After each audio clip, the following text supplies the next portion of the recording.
Welcome to something to talk about. Hi, welcome to Something to Talk About. My name is Taco, and welcome to your Saturday morning Sunglass and player character. And I got a rather small one for you, a request even, and that is Talbert Serry, heir to Southshield. That fight with Victorian Greyjoy.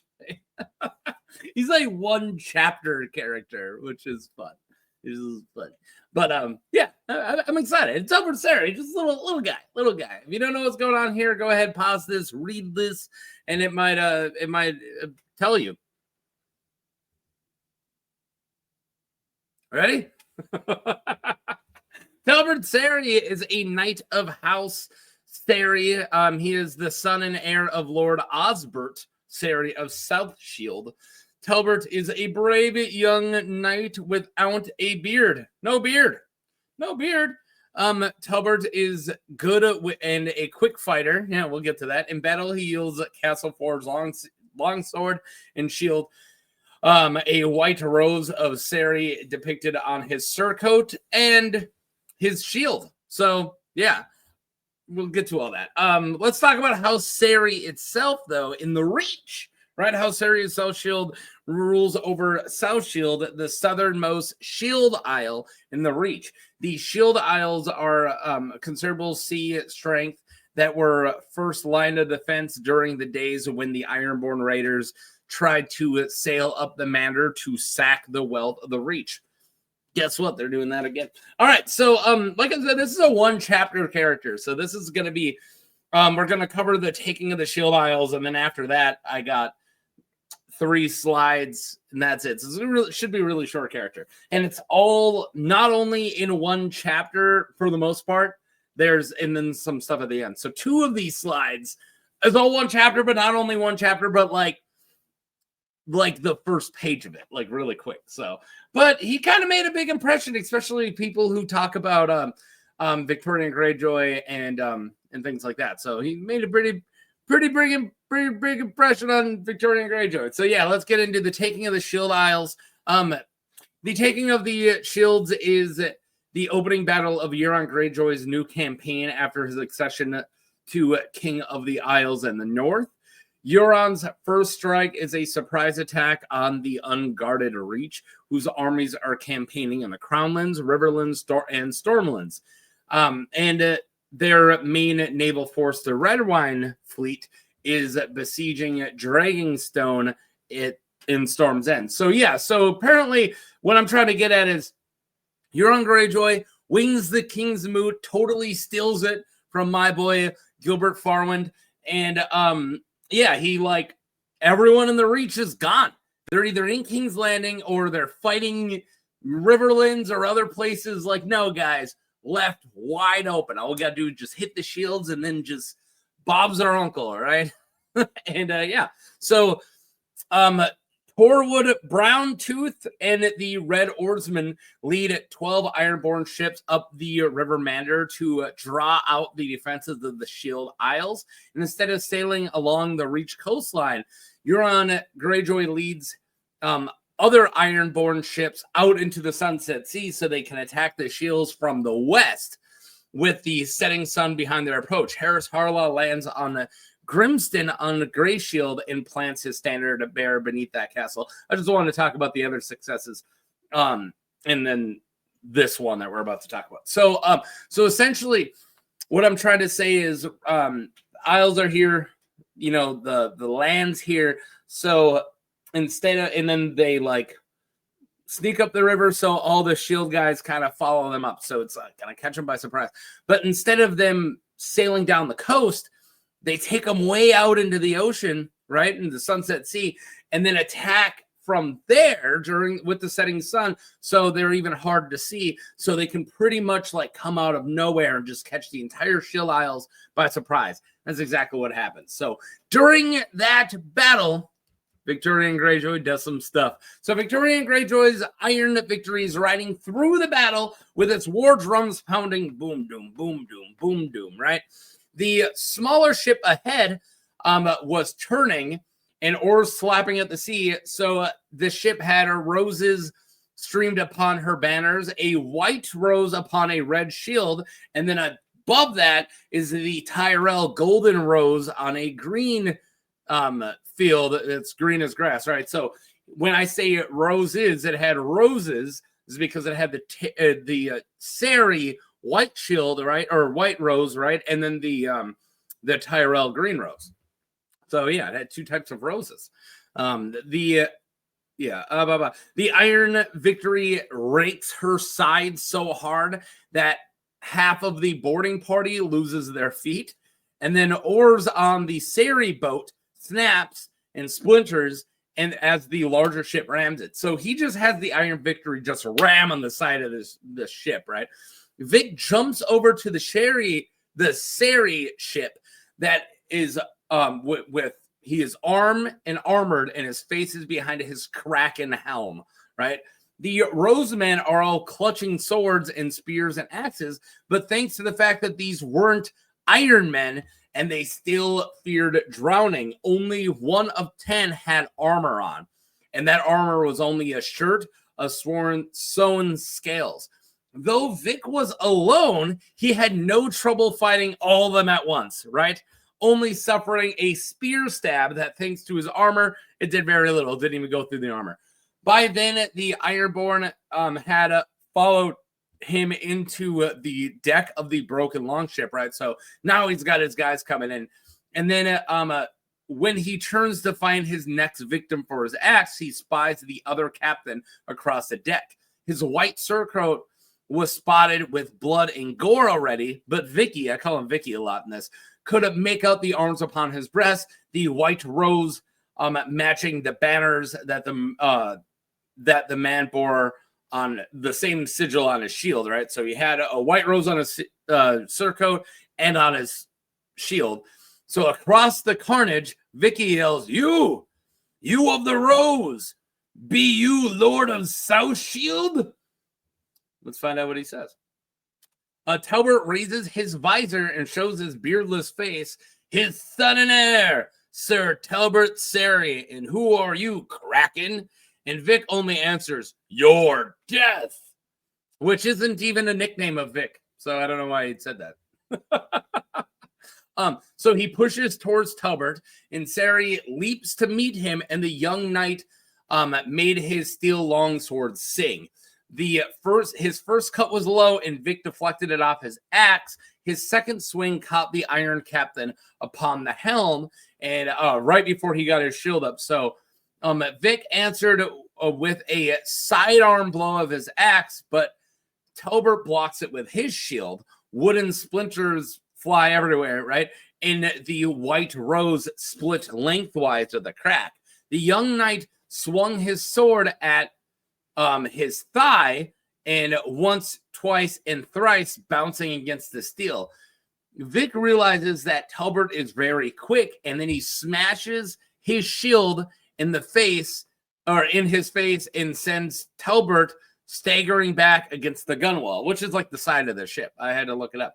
Vic raises his axe and puts all of his weight behind the cut to open the blade from neck to groin, but Talbert spins away, and the axe crashes through the rail, sending even more splinters flying. And he lodges his axe there as he tries to pull it free.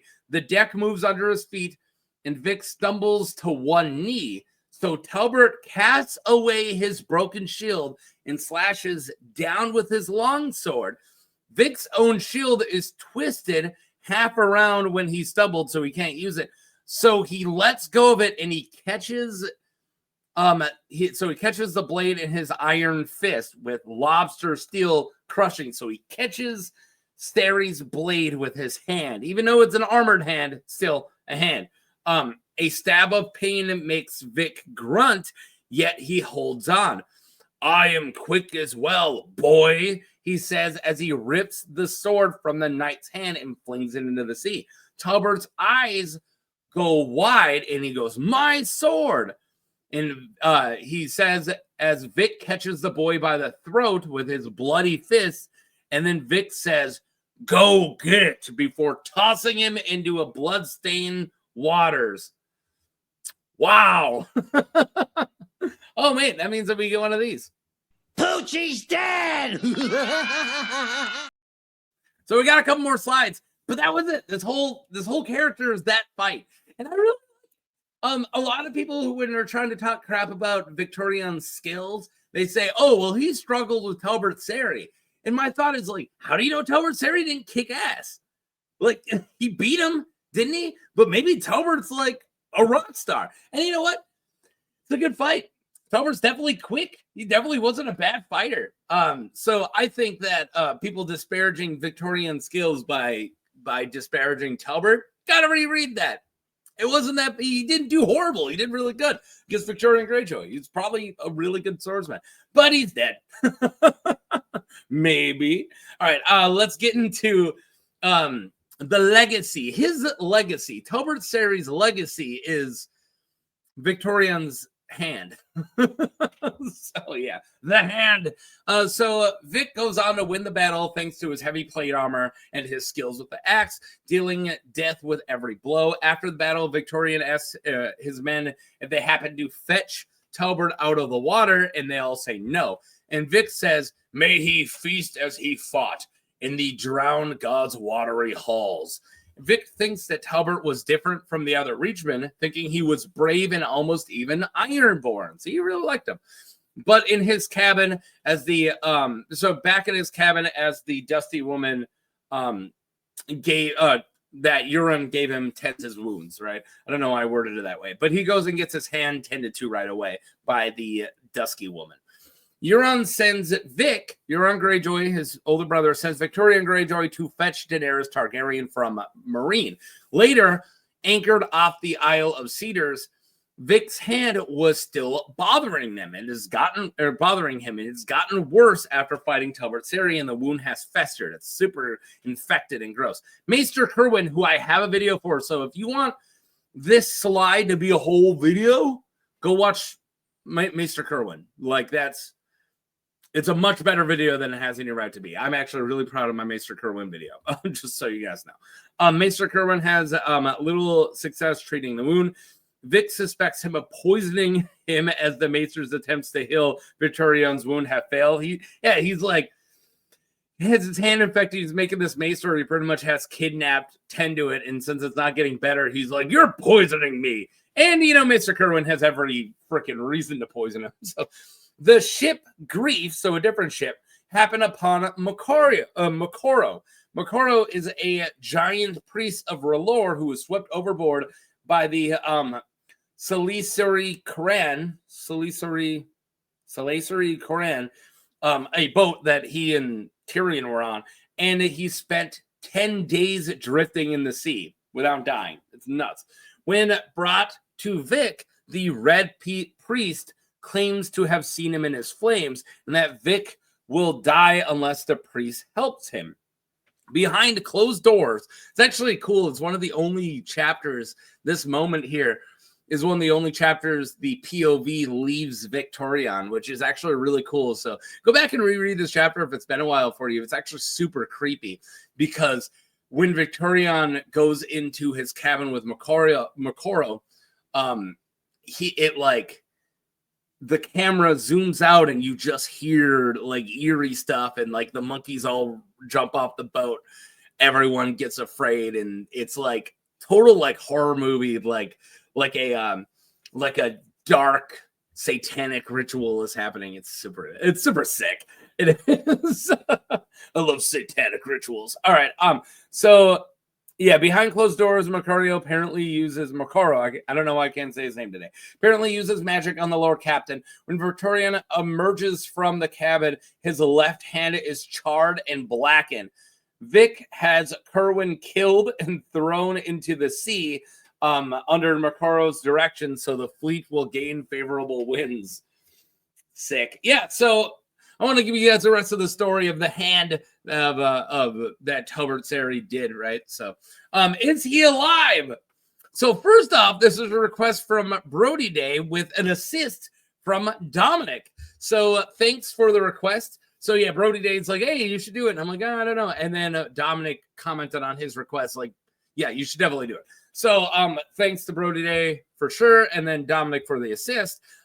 This was from over a year ago on my Lord of Bones difference video. So that's like last April when they requested it. My list is long. All right. So second off, I love Talbert Serry.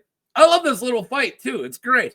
I found a Reddit post by Charles228 called Talbert Serry asking if it's possible that Talbert survived. And he didn't put up any evidence. He just asked the chat, and some people said no. Most people said no. Some people said yes. So that being said, I found a little fan fiction on spacebattles.com called Talbert Serry, Warlock of the Deep One. I've never covered a fan fiction. It was this long. So I was like, should I bring this up? And I like read most of it, and I was like, yeah, I definitely should. And then I read it all. I don't want to give it away. I don't really say too much about it, but it's this cute little tiny fan fiction I found about Talbert Serry. So it was worth bringing up. I know I don't have anything else to talk about with Talbert Serry, right? I never read one of these before, and I stumbled on it looking for theories, and I loved it. It's a super fast read about a godlike deep one that hears Vic's plea where he goes, I hope he, feasts in the Drowned God's Hall. So this like mermaid goes to kiss him, and he like bites the mermaid. It's so crazy. I'm not going to give any other details. So he wants to Talbert be honored by the Drowned God, so the Drowned God resurrects him. I don't want to give it away, but if this interests you, go seek it. He goes and does some crazy stuff. Talbert Serry. So yeah, it's interesting. I enjoyed it for what it was.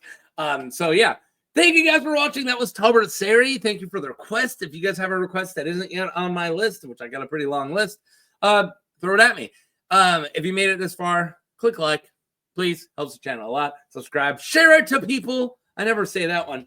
And yeah, that's all I got. Yeah, don't get in a fight with somebody and catch their sword, even with the armor. It's not gonna work out. Peace.